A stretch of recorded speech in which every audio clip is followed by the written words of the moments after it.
Excelente día, martes 21 de octubre del 2025. Qué gozo es poder saludarte en este maravilloso día.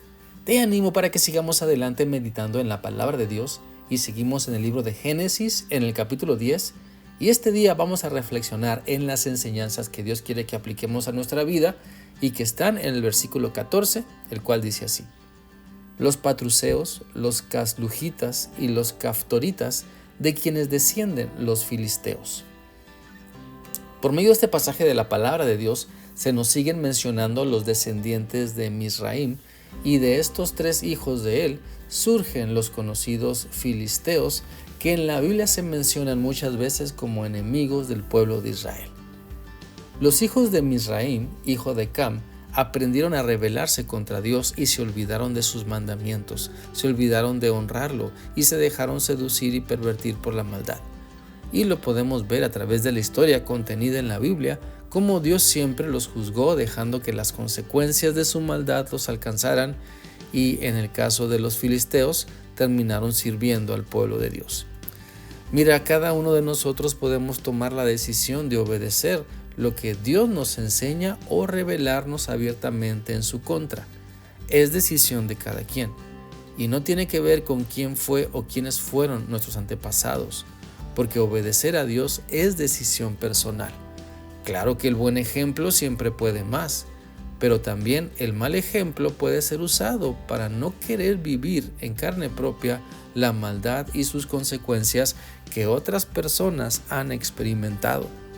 La Biblia dice en Deuteronomio 11, del 26 al 28 lo siguiente: hoy les estoy dando a elegir entre bendición y maldición.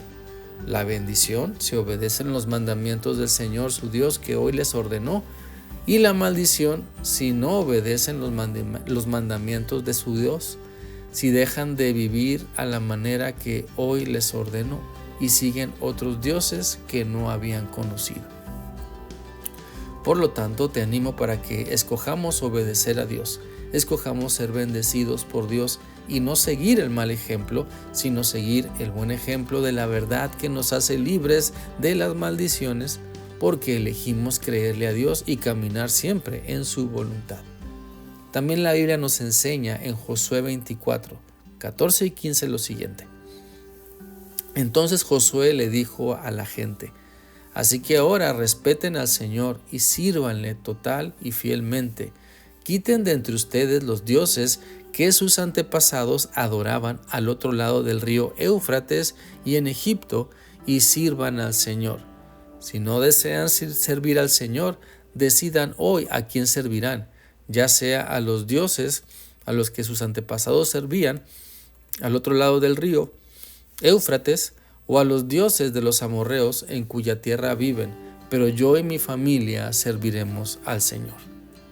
Sabemos que en la vida se trata de decisiones, y en este caso Dios nos invita para que decidamos por lo que Él nos dice que es bueno y agradable y perfecto. Dios quiere que le hagamos caso a Él para evitarnos un montón de consecuencias malas, y por eso nos dice claramente que si le obedecemos, seremos bendecidos, pero si nos olvidamos deliberadamente de Él, la maldición caerá sobre nosotros. Por eso, en vez de aprender a vivir con una pesada carga de desobediencia sobre nosotros, aprendamos a vivir ligeros de cargas que no nos toca llevar, porque obedecemos la voluntad de Dios, y saber que los mandamientos que Dios nos da no son una pesada carga, sino son pensados para nuestro bien. Y cuando lo hacemos nuestro, cuando hacemos nuestra la voluntad de Dios, son una bendición. La voluntad de Dios es una bendición para nuestra vida. Por lo tanto, que no te pese buscar a Dios, que no te pese congregarte, que no te pese orar, leer la Biblia, que no te pese dedicar un poco más de tiempo a tu vida espiritual, porque tu obediencia a Dios se nota en tus decisiones. Tu obediencia a Dios se refleja en las bendiciones que recibes al someterte de manera grata a lo que Dios te está mostrando en su palabra.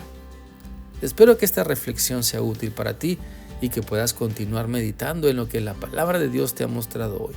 Que tengas un bendecido día. Dios te guarde siempre. Hasta mañana.